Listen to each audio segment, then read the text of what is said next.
തൃശൂർ കൊടുങ്ങല്ലൂരിൽ കാഞ്ഞിരപ്പുഴയിൽ മണൽ വാരുന്നതിനിടയിൽ വഞ്ചി മറിഞ്ഞ് 2 പേരെ കാണാതായ വാർത്ത നമ്മൾ നേരത്തെ നൽകുകയുണ്ടായി. ഇപ്പോൾ ആ വാർത്തയ്ക്ക് ചില പുതിയ വിവരങ്ങൾ നൽകാനുണ്ട്. അനീഷ് ആന്റണി അവിടെ നിന്ന് ചേരുന്നു, തൃശ്ശൂരിൽ നിന്ന്, കൊടുങ്ങല്ലൂരിൽ നിന്ന്. അനീഷ് ആന്റണി, ഇപ്പോൾ ഈ 2 പേരെയും കണ്ടെത്തുന്നതിന് വേണ്ടിയിട്ടുള്ള തെരച്ചിൽ എവിടം വരെയായി? ഗണേഷ്, തെരച്ചിൽ ഊർജിതമായി തന്നെ തുടരുകയാണ്. ഫയർഫോഴ്സ് ഉണ്ട്, തീരദേശ പോലീസ് ഉണ്ട്, നാട്ടുകാരുണ്ട്. ഇവരെല്ലാവരും ചേർന്ന് ഇപ്പോഴും തെരച്ചിൽ തുടരുകയാണ്. വലിയ അടിയൊഴുക്കുള്ള പ്രദേശമാണ്. മാത്രമല്ല, ഈ വഞ്ചി മുങ്ങിയ ഭാഗത്തു നിന്നും 2 കിലോമീറ്റർ മാത്രം ദൂരമേ ഉള്ളൂ കടലിലേക്ക്. ഈ വലിയ കായലും കടലും ചേരുന്ന സ്ഥലം കൂടിയാണ്, പ്രദേശം കൂടിയാണ് ഈ കാഞ്ഞിരപ്പുഴ എന്ന് പറയുന്ന ഈ പ്രദേശം. എന്തായാലും 2 പേരെ കാണാതെ ഇപ്പോൾ സ്കൂബ സംഘം, അതായത് കൊടുങ്ങല്ലൂരിൽ നിന്നും ചാലക്കുടിയിൽ നിന്നും ഒക്കെ എത്തിയിട്ടുള്ള സ്കൂബ ടീം ഉൾപ്പെടെ എത്തിയാണ് ഇപ്പോൾ തെരച്ചിൽ വീണ്ടും ഊർജിതപ്പെടുത്തിയിരിക്കുന്നത്. ഓട്ടറാട്ട് പ്രദീപ്, അതുപോലെ പാലക്കപ്പറമ്പിൽ സന്തോഷ് എന്നിവരെയാണ് ഇന്നലെ അർദ്ധരാത്രി, അതായത് ഈ സമയത്ത് വലിയ രീതിയിലുള്ള കാറ്റും മഴയും ഒക്കെ ഉണ്ടായിരുന്നു. ഈ കാറ്റിലും മഴയിലും പെട്ടാണ് ഈ വഞ്ചി മറിഞ്ഞത്. മണൽ വാരാനാണ് ഇവർ ഈ നേരത്ത് കായലിലേക്ക് വഞ്ചിയുമായി ഇറങ്ങിയത്. 4 പേര് വഞ്ചിയിലുണ്ടായിരുന്നു. 2 പേർ നീന്തി രക്ഷപ്പെട്ടു. 2 പേരെയാണ് ഇപ്പോൾ കാണാതായിട്ടുള്ളത്. ഞാൻ നേരത്തെ സൂചിപ്പിച്ച ആ പേരുകൾ, ആ പേർക്ക് വേണ്ടിയിട്ടാണ് ഇപ്പോൾ സ്കൂബ ടീമും അതുപോലെ തന്നെ തീരദേശ പോലീസും കൊടുങ്ങല്ലൂർ ചാലക്കുടി ഫയർഫോഴ്സും നാട്ടുകാരും ഉൾപ്പെടെ തെരച്ചിൽ ഊർജിതമായി തന്നെ തുടരുകയാണ്. എന്തായാലും ഞാൻ നേരത്തെ പറഞ്ഞ പോലെ വലിയ രീതിയിലുള്ള അടിയൊഴുക്കുള്ള ഒരു പ്രദേശമാണ് ഇത്. തെരച്ചിലിനെ കാര്യമായി പ്രതികൂലമായി ബാധിക്കുന്നുണ്ട് എങ്കിൽ പോലും വലിയ രീതിയിൽ തെരച്ചിൽ നടത്തുന്നു ഈ 2 പേരെ കണ്ടുകിട്ടാനായി. മനേഷ്, അതേപോലെ തൃശ്ശൂർ ജില്ലയിലെ മൊത്തത്തിലുള്ള മഴക്കെടുതി വാർത്തകൾ എന്തൊക്കെയാണ്? മനേഷ്, തൃശൂർ നഗരത്തിൽ വലിയ രീതിയിലുള്ള മഴ ഇന്ന് രാവിലെ മുതൽ ഇല്ല എന്ന് വേണം പറയാൻ. പക്ഷേ ഗ്രാമപ്രദേശങ്ങളിൽ, ജില്ലയിലെ ഗ്രാമപ്രദേശങ്ങളിൽ വലിയ രീതിയിലുള്ള മഴയാണ് ഇന്നലെ രാത്രിയിലും ഇന്ന് രാവിലെയും ഒക്കെയായി പെയ്തത്. വലിയ നാശനഷ്ടമൊക്കെ ഉണ്ടായിട്ടുണ്ട്. മഴയിലും കാറ്റിലും വടക്കാഞ്ചേരി മേഖലയിൽ വീടിന് ഓടുമേഞ്ഞ വീട് പൂർണ്ണമായും തകർന്നു വീണ് ഇന്ന് പുലർച്ചെ 3 മണിയോടെയാണ് ഈ സമയത്ത് ശക്തമായ കാറ്റും മഴയും ഒക്കെ ഉണ്ടായിട്ടാണ് ഈ തരത്തിൽ ഓടുമേഞ്ഞ വീട് പൂർണ്ണമായും തകർന്നത്.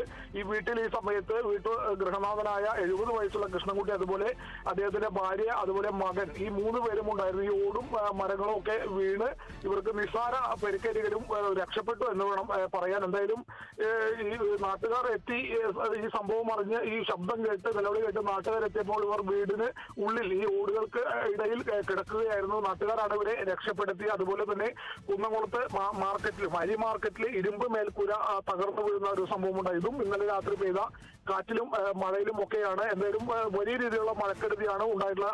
അടുപ്പൂട്ടിയിലും ഇത് സമാന രീതിയിൽ മണ്ണിടിച്ചിലുണ്ടായി. അടുപ്പൂട്ടിയിൽ 20ഓളം വീടുകൾ ഉള്ള ഒരു പ്രദേശത്താണ് മണ്ണിടിച്ചിലുള്ളത്. പക്ഷേ വീടിന്റെ സമീപത്തേക്ക് എത്തിയിട്ടില്ല. പക്ഷേ 20 അടിയോളം ഉയരത്തിലുള്ള വീടുകൾക്ക് ഭീഷണിയായി നിൽക്കുന്ന മൺതിട്ടയാണ് ഇത്തരത്തിൽ ഇടിഞ്ഞു വീണത്. ഈ മൺതിട്ട നീക്കം ചെയ്യണമെന്ന് ഇവർ നേരത്തെ തന്നെ അധികൃതരോട് പറഞ്ഞെങ്കിലും നീക്കം ചെയ്തില്ല. ആ മൺതിട്ടയാണ് ഇടിഞ്ഞു വീടുകൾക്ക് സമീപത്തേക്ക് വരെ എത്തിയത്. വീണ്ടും അവിടെ മണ്ണിടിച്ചിൽ ഉണ്ടാകാനുള്ളൊരു സാധ്യതയുണ്ടെന്നാണ് ഈ പ്രദേശത്തുള്ള താമസിക്കുന്ന ആളുകളൊക്കെ പറയുന്നത്. അധികൃതർ ഇടപെട്ട് ആ മൺതിട്ട പൂർണ്ണമായും അവിടെ നിന്നും, ഇനി ഇടിയാൻ ബാക്കിയുള്ള മൺതിട്ട പൂർണ്ണമായും അവിടെ നിന്നും നീക്കം ചെയ്യണമെന്നുള്ള ഒരു ആവശ്യമുണ്ട്. അതിനിടയിൽ മനീഷ്, മറ്റൊരു കാര്യം കൂടി സൂചിപ്പിക്കാനുണ്ട്. ഇന്നലെ കോർപ്പറേഷൻ ഓഫീസ് സമീപത്ത് 4 നില കെട്ടിടത്തിന് മുകളിൽ നിന്നും ട്രസ് പറന്ന് മുനിസിപ്പൽ ഓഫീസ് റോഡിലേക്ക് വീഴുന്നൊരു സംഭവം ഉണ്ടായി. ഇതിലും വലിയ രീതിയിലുള്ള വാദപ്രതിവാദങ്ങളാണ് കോൺഗ്രസും അതുപോലെ തന്നെ മേയറും ഭരണസമിതിയും ഒക്കെ അങ്ങോട്ടും ഇങ്ങോട്ടും നടത്തുന്നത്. എന്തായാലും 4000 കിലോ തൂക്കമുള്ള മേൽക്കൂരയാണ് ഇന്നലെ വീണെന്ന് പറയുന്നത്.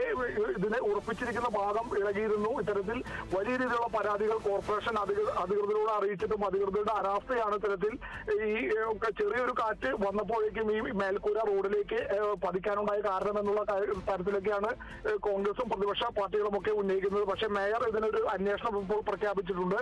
സൂപ്രണ്ട്, എഞ്ചിനീയർ അടക്കമുള്ള ഒരു ടീം ഈ എന്താണ് ഈ അപകടത്തിനുണ്ടാക്കിയ കാരണം എന്നതുൾപ്പെടെയുള്ള കാര്യങ്ങൾ പരിശോധിക്കും. ഇതിന്റെ ഉറപ്പിച്ച കോൺക്രീറ്റ് കാലുകൾ ഇളകിയ കാര്യം മേയർ ഉൾപ്പെടെയുള്ളവർക്ക് അറിയില്ല എന്നാണ് മേയർ പറയുന്നത്. എന്തായാലും അത് ഉൾപ്പെടെ ഈ അന്വേഷണ പരിധിയിൽ വരും.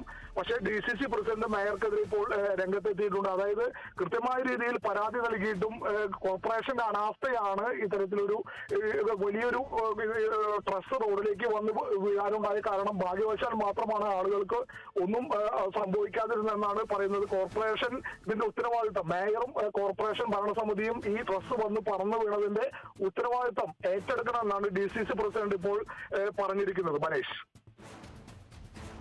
ശരി. അനീഷ് ആന്റണി, തൃശ്ശൂർ ജില്ലയിൽ നിന്നുള്ള 3 വാർത്തകളാണ് ഒരേ സമയം അനീഷ് ആന്റണി റിപ്പോർട്ട് ചെയ്തത്. കൊടുങ്ങല്ലൂർ കാഞ്ഞിരപ്പുഴയിൽ വഞ്ചി മറിഞ്ഞ് രണ്ടുപേരെ കാണാതായതിനെക്കുറിച്ചുള്ള തെരച്ചിൽ, തൃശ്ശൂർ ജില്ലയിലെ മഴക്കെടുതികളെക്കുറിച്ചുള്ള റിപ്പോർട്ട്, തൃശ്ശൂരിൽ നഗരത്തിൽ നിന്ന് വലിയ കൂറ്റൻ ഷീറ്റ് അപകടകരമായ രീതിയിൽ പറന്ന് പതിച്ചതിനെക്കുറിച്ചുള്ള വാർത്തയും.